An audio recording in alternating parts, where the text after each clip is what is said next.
गोंदिया शहराला लागून असलेल्या कुडवा ग्रामपंचायतीच्या सदस्यासह सरपंचांनी आंदोलनाचा इशारा दिलाय, तर जिल्हा परिषद सदस्या पूजा सेठी यांनी देखील या आंदोलनाला पाठिंबा दिला। याला कारण म्हणजे कुडवा गावातून जाणाऱ्या मुख्य रस्त्यावर असलेली नाली मागील एका वर्षापासून फुटली असल्याने नालीचा पाणी ह्या रस्त्यावर येत असून येणाऱ्या जाणाऱ्यांना जळ वाहनांमुळे रस्त्यावरून पायी जाणाऱ्या तसेच दुचाकी वाहनांनी जाणाऱ्या लोकांच्या अंगावर पाणी उडत आहे। या संदर्भात अनेकदा सार्वजनिक बांधकाम विभागाला पत्रव्यवहार देखील करण्यात आला, मात्र तरी देखील कार्यकारी अभियंता याकडे लक्ष देत नाही। तर दुसरीकडे कुडावा गावात असलेल्या साईबाबा राईस मिलचे दूषित पाणी गावात असलेल्या तलावात जात असल्याने याचा त्रास लोकांना होतोय। तर गावाशेजारी असलेल्या ग्रामपंचायतीच्या जमिनीवर एका लेआउट मालकाने शासकीय जमिनीवर कब्जा केला। या संदर्भात अधिकाऱ्यांना अनेकदा पत्रव्यवहार झाला, मात्र अधिकारी याकडे लक्ष देत नसल्याने शेवटी पत्र परिषद घेत कुडवा ग्रामपंचायतीने आंदोलनाचा इशारा दिला।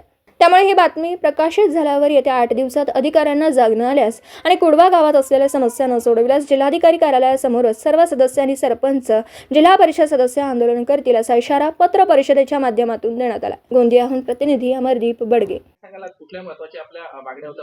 महत्त्वाच्या ज्या ग्रामपंचायतच्या माध्यमातून जी तक्रार नोंदवण्यात आली आहे त्याच्यात सर्वच म्हणजे जे मुद्दे आहेत आमचे 4 ते अतिमहत्त्वाचे आहेत ना, ज्याच्यात हा 1 नंबरमध्ये जो दिलेला मुद्दा आहे कार्यकारी अभियंता सार्वजनिक बांधकाम विभाग 1 यांना जो पत्र आम्ही व्यवहार केलेला आहे तो आमच्यासाठी आणि ह्या परिसरातील जे राहणारे नागरिक आहेत त्यांच्यासाठी अति महत्त्वाचा आहे।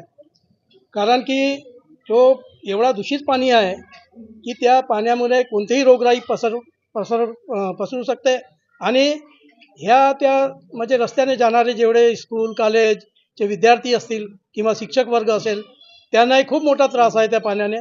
आणि काही 8-10 मोजके लोकांनी त्या नालीवर अतिक्रमण केलेले आहे। 8-10 मोजके लोकांसाठी हजारो लोकांचा जो नुकसान होत आहे त्याच्याकडे दुर्लक्ष करण्यात येत आहे जाणून-बुजून।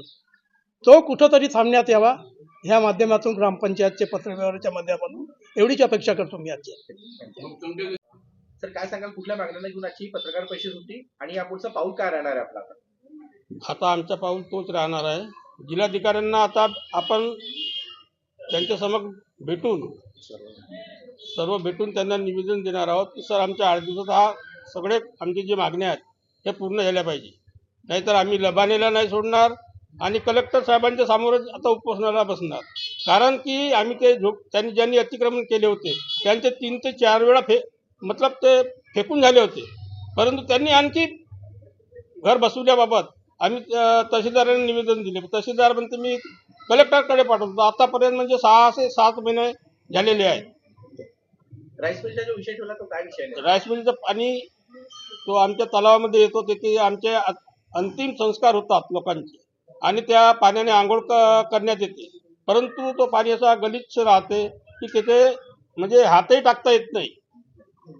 त्या कारणाने आम्ही त्या मिलवाल्याला 2-3दा सांगितलं, तो आमच्या समोर ते चालू करून दाखवते पाणी स्वच्छ जा रहा है म्हणून, पण पाणी स्वच्छ काही जात नाही। हे पाणी आमच्या शेतीलाही जातात, ते पाणी शेती नुकसान होते। आम्ही ते प्रदूषण विभाग, कलेक्टर यांना सगळ्यांना दिलेली आहे, परंतु काही होत नाही।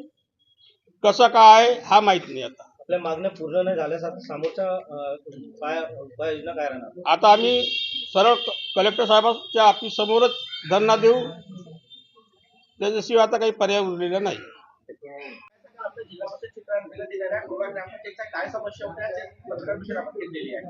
आमच्या ज्या कुडव्या ग्रामपंचायत समस्या तर एक नालीची समस्या BNCच्या मार्फत जी दिलेली आहे आणि एक जमीन अतिक्रमण करून घेतल्या, त्याच्यानंतर ते अतिक्रमणच्या जमिनी ते लोक विकण्याचं सुद्धा काम करत आहे।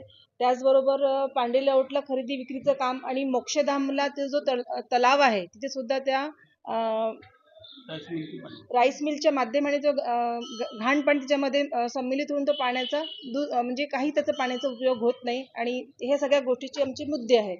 आणि हे मुद्दे काही म्हणजे अत्यंत महत्त्वाचे आणि गरजू आहे। पाणीसारखं वस्तू अशी आहेत की ती आपल्याला आजकाल कुठे भेटत नाही आणि बरोबर गोड पाणी म्हटलं तर नाळाची टंचाई इतकं मोठ्या ग्रामपंचायतीला पुरवणं कुठे ना कुठे कमी पडते। तर या सगळ्या महत्त्वपूर्ण मुद्द्यासाठी मी सुद्धा या माझ्या त्यांच्यासोबत म्हणजे सोबत आहे आणि येणाऱ्या दिवसात जर ह्या सगळ्या मुद्द्यांना कलेक्टर साहेबांनी किंवा पूर्ण अधिकाऱ्यांनी ज्यांना आम्ही पाठपुरावा केलेला आहे त्यांनी जर पूर्ण केलं नाही तर अन्यथा आम्हाला शेवटी एक वेगळं रूप धारण करावं लागेल आणि यापूर्वी सुद्धा आम्ही राज्यमार्ग थांबवून आपल्या त्या रोडचं काम पूर्ण करवलं. त्याचप्रमाणे आमची पूर्ण कुडवा ग्रामपंचायत सदस्य आणि आमचे सगळे कार्यकर्ते सगळे एकत्र येऊन आम्ही परत पुन्हा एकदा मोठा उद्रेक करण्याचं काम करू. दिवसभरातील घडामोडींचा आढावा घेण्यासाठी पाहत रहा N24 मराठी न्यूज चॅनल.